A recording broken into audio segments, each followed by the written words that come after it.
Saya pernah ditanya tentang agamanya Allah itu apa gitu ya.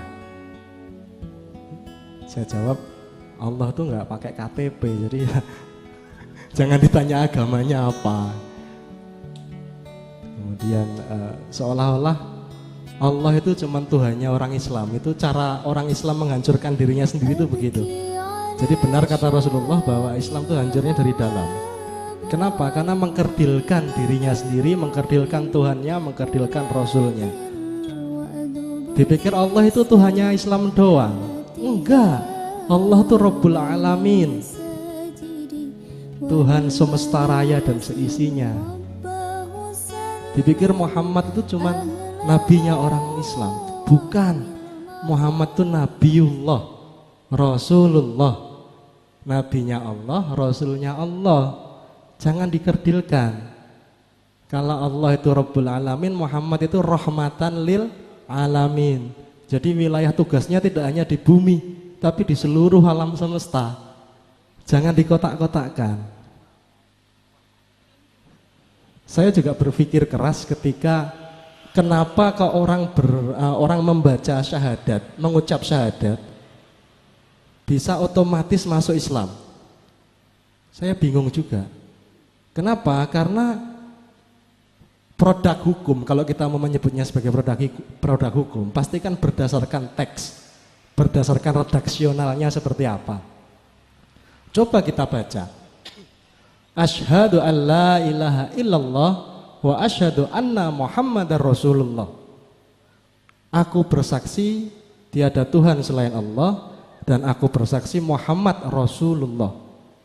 Yang paling penting pertama, gak ono Islam-Islami, gak ada Islamnya di situ.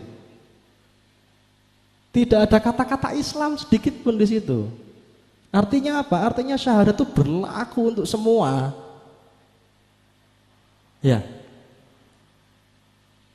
Kecuali, mohon maaf, ditambahi kata-kata kalimat ketiga. Dan aku bersaksi siapa yang membaca syahadat masuk Islam. Nah itu dasar hukumnya ada. Kalau enggak ada ya jangan dicari-cari. Lagi pula di situ Rasulullah, Rasulnya Allah, bukan Nabiullah. Beda antara Nabi dengan Rasul.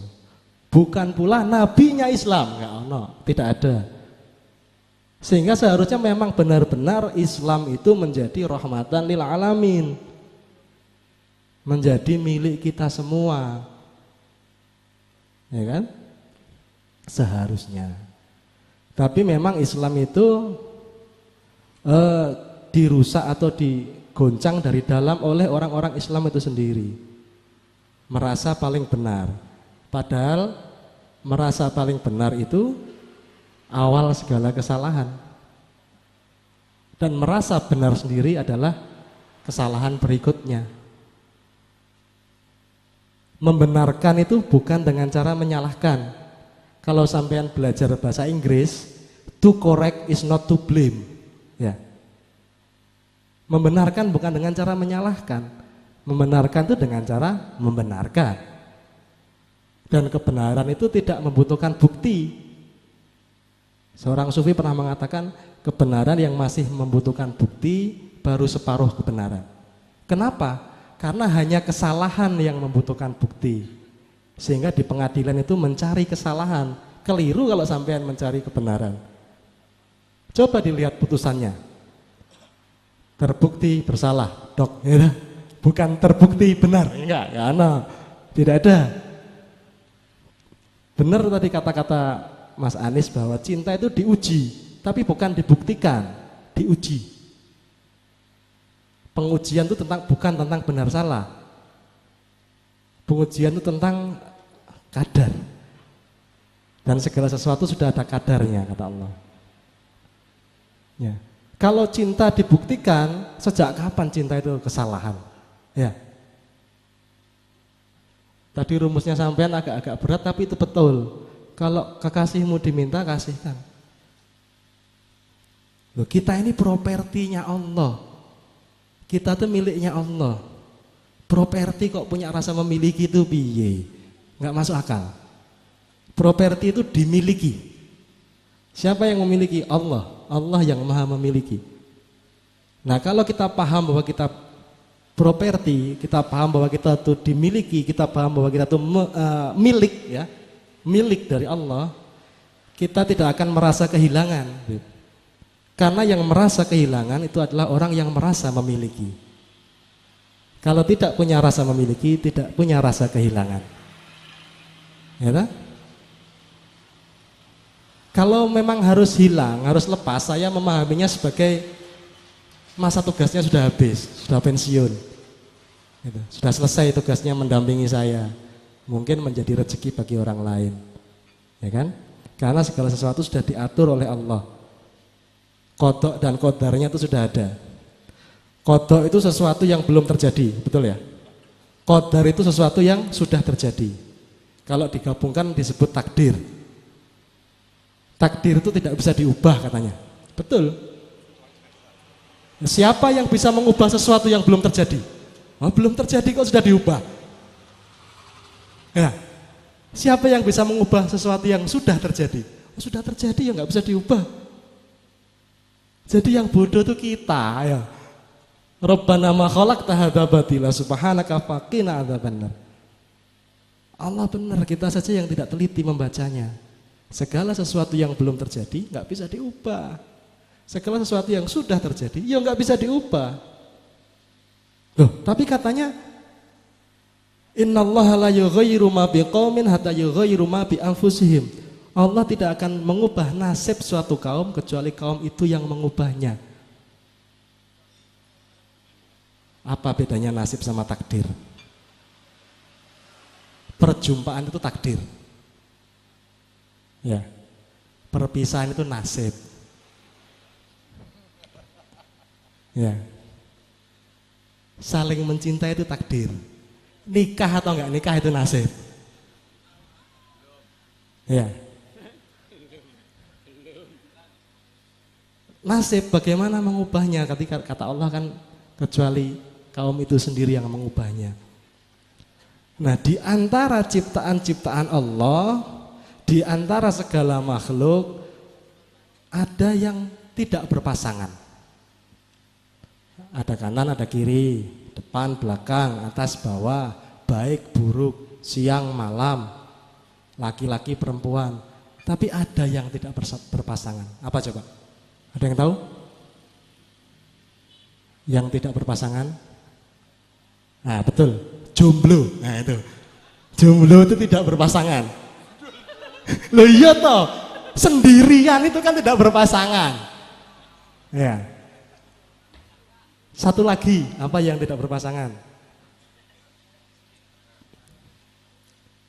Sekarang. Ada nanti, ada tadi, ada kemarin, ada besok. Ada siang, ada malam, ada pagi, ada petang. Tapi kalau sekarang itu nggak ada pasangannya. Ya. Nah, kalau Anda mempertemukan antara sendiri dan sekarang, Anda bisa mengubah nasib itu. Sesuai rumusnya tadi. Innallaha la yughayyiru ma biqaumin hatta yughayyiru ma bi anfusihim. Sekarangmu kamu ubah. Siapa yang mengubah? Ya kamu sendiri. Gitu. Persoalannya sekarang itu datangnya cepat sekali dan tidak ada pengulangan. Sekarang gitu ya. Kalau yang nanti ya masih jauh. Kalau yang tadi sudah lewat, nggak bisa dirubah. Tapi kalau yang sekarang masih bisa diubah. Tapi sekarang itu datangnya cepat sekali. Sekarang. Meleset sedikit sudah jadi tadi. Ya kan? Lalu apa yang harus kita lakukan? Yang harus kita lakukan adalah once in a lifetime. Sekali seumur hidup. Kita menghadapi sekarang kita dengan melakukan hal yang terbaik. Hal yang terbaik. Maka yang akan terjadi adalah terbaik. Apapun yang kita alami, apapun yang kita terima dari Allah. Karena yang namanya suratan sudah jelas, nggak bisa diapa-apakan itu ketetapan Allah di Lauhil Mahfudz sudah tercatat. tapi tentang bagaimana kita menerima itu dengan cara yang terbaik. Caramu berterima kasih menunjukkan caramu menerima kasih. Ya, nggak bisa diubah sudah. Kalau memang jatahnya harus tabrakan, tabrakan. Jatahnya harus naik kelas, naik kelas. Jatahnya mau dipecat, dipecat. Tapi bisa kita terima dengan baik. Di sini yang bisa diubah tuh nafsi-nafsinya ini di sini. Menerimanya dengan baik. Sehingga kalau kata Rendra, penderitaan dan kebahagiaan sama saja. Kata Buddha Gautama, senang dan sedih sama saja. Tentang bagaimana bersyukur. Nah, itu bersyukur ini seperti mencet tombol. Anggaplah manusia itu, seluruh manusia itu rumah. Sudah memiliki kelengkapan yang sama. Sama-sama diberi lampu sama Allah. Tapi kok rumah si A ini terang benderang, rumah si B kok gelap gulita, padahal sama-sama ada lampunya. Apa masalahnya? Masalahnya adalah si A mencet saklar on, nyala. Si B punya lampu tapi tidak mencet saklar, tetap gelap gulita. Maka yang nyala tadi, yang terang benderang makmur, rejo, ya. Baldatun thayyibatun wa rabbun ghafur. Yang gelap ya penuh dengan tanda tanya, misteri dan lain sebagainya. Jadi seperti mencet tombol. Dan tombol yang paling ampuh itu afdhalud doa, kalau tadi bilang mengubahnya dengan doa, afdhalud doa alhamdulillahirabbil alamin. Sebaik-baik doa adalah berikrar mengucapkan segala puji bagi Allah, pengatur alam semesta. Rumus berikutnya berlaku, la in syakartum la azidannakum wa la in kafartum inna adzabi lasyadid. Barang siapa bersyukur ditambah nikmatnya. Barang siapa kufur nikmatnya diambil, diubah musibah, azab. Na'udzubillah min dzalik. Ada sebutan kiai alhamdulillah dulu siapa ya? Lembang nggih. Apa-apa alhamdulillah, apa-apa alhamdulillah. Ya. Karena dia paham betul segala sesuatu pemberian Allah pasti yang terbaik. Maka tidak ada pilihan lain selain bersyukur kepada Allah. Nah, kalau sampean pengen kaya raya, pengen cerdas, pengen karirnya melesat, tadi pencet tombol alhamdulillah itu. Allah tambah nanti nikmatnya. Satu-satunya beb yang kita tidak boleh bersyukur, satu, nggak boleh bersyukur. Apa? Punya istri, nggak boleh bersyukur itu. Bahaya, ya. Kalau punya istri bersyukur ditambah istrinya. Jadi kalau istrinya cemberut, sabar. Kalau istrinya senyum, jangan bersyukur. Hati-hati, ya. Sabar ya. Pokoknya resepnya orang menikah itu sabar, nggak boleh bersyukur. Syukur tambahin sama Allah. Ya, hati-hati. Seringkali kita tidak memahami doa itu. Ya. Jangan mentang-mentang itu berbahasa Arab atau sebutlah berbahasa Al-Quran, kemudian kita amini. Nanti dulu. Nabi Nuh alaihissalam pernah meminta, ya Allah aku berlindung kepadamu dari meminta sesuatu yang aku tidak paham hakikatnya. Jadi kalau sampean mau minta, pahami dulu sampean mau minta apa. Kenapa Indonesia itu berpenduduk paling banyak di dunia? Kenapa?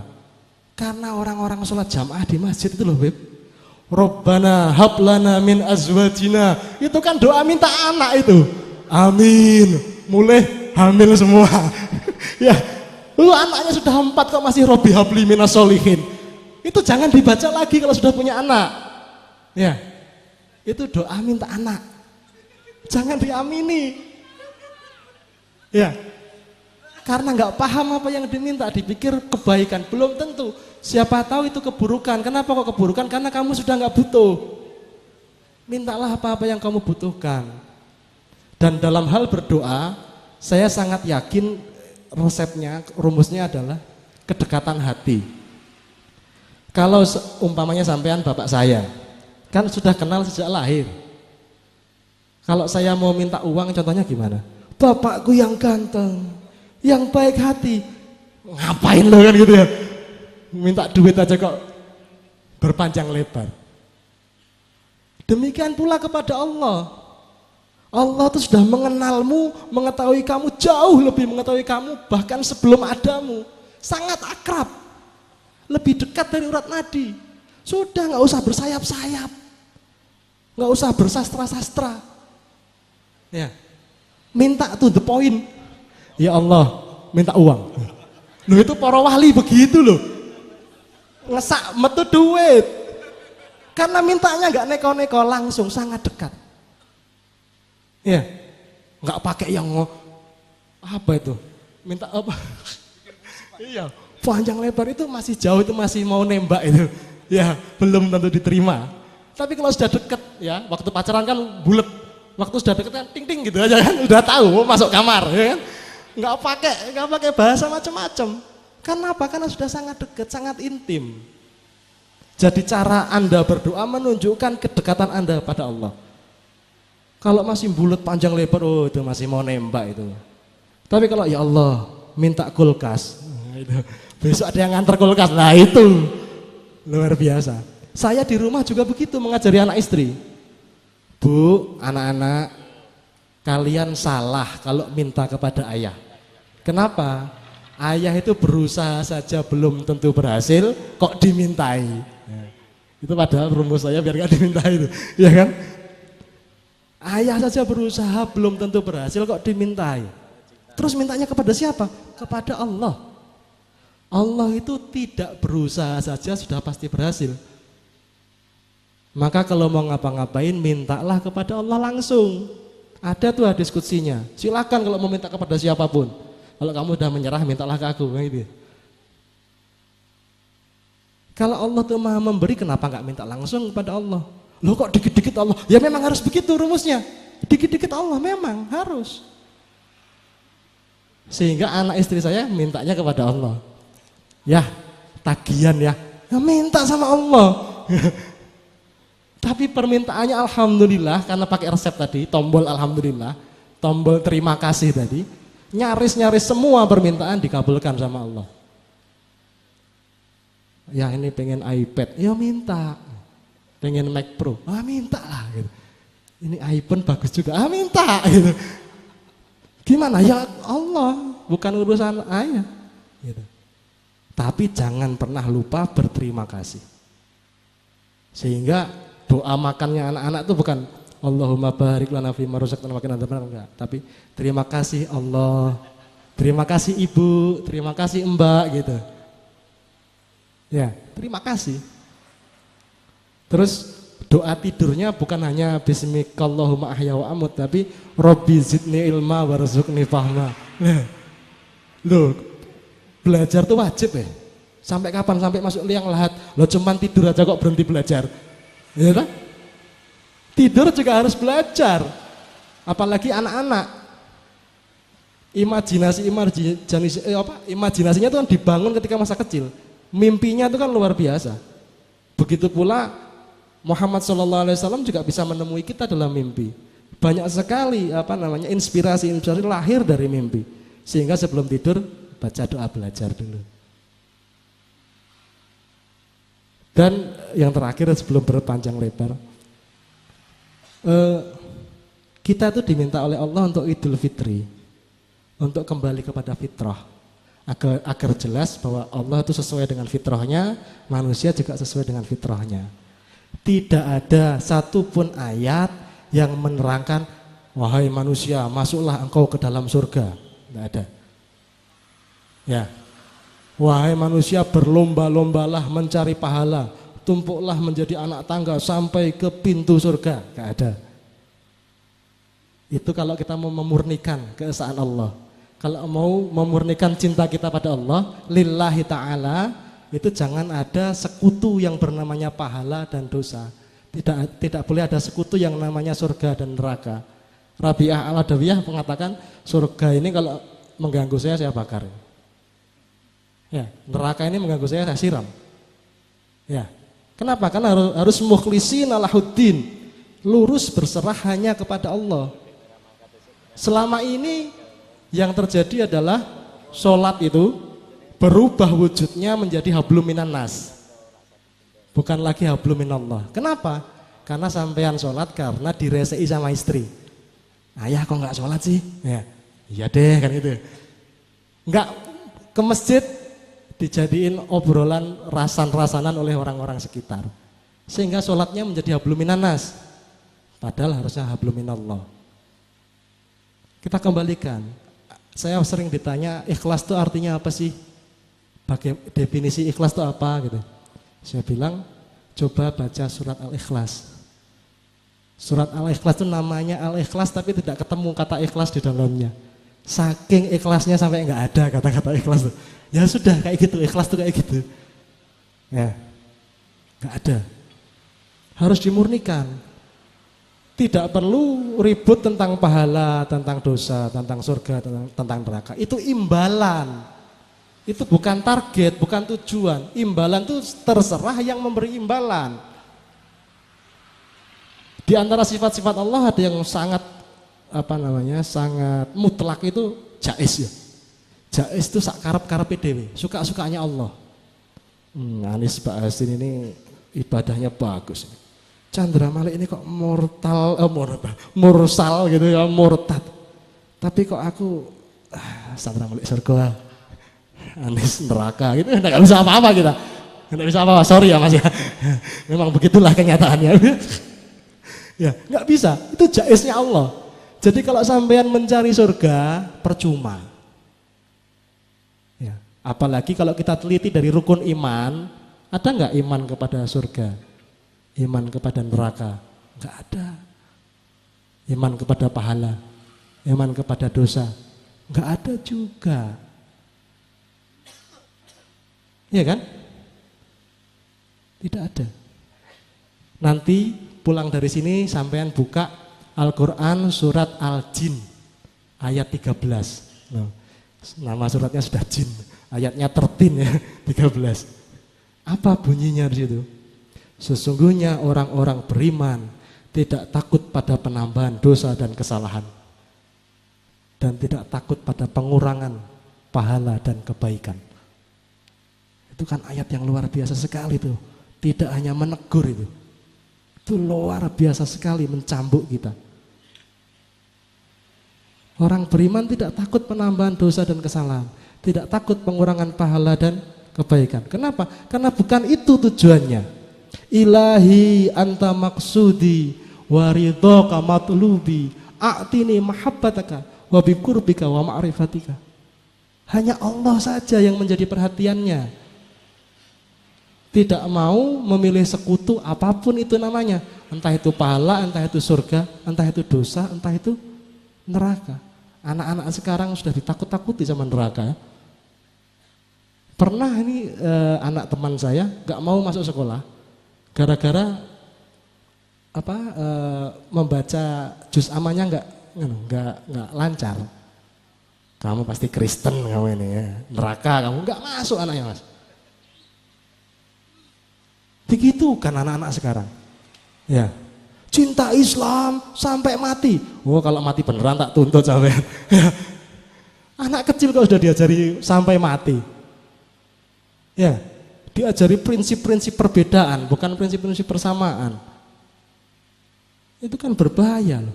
Jadi jangan salahkan teman-teman yang punya keyakinan yang saat ini kita sebut sebagai terorisme itu sebagai kesalahan mereka sendiri.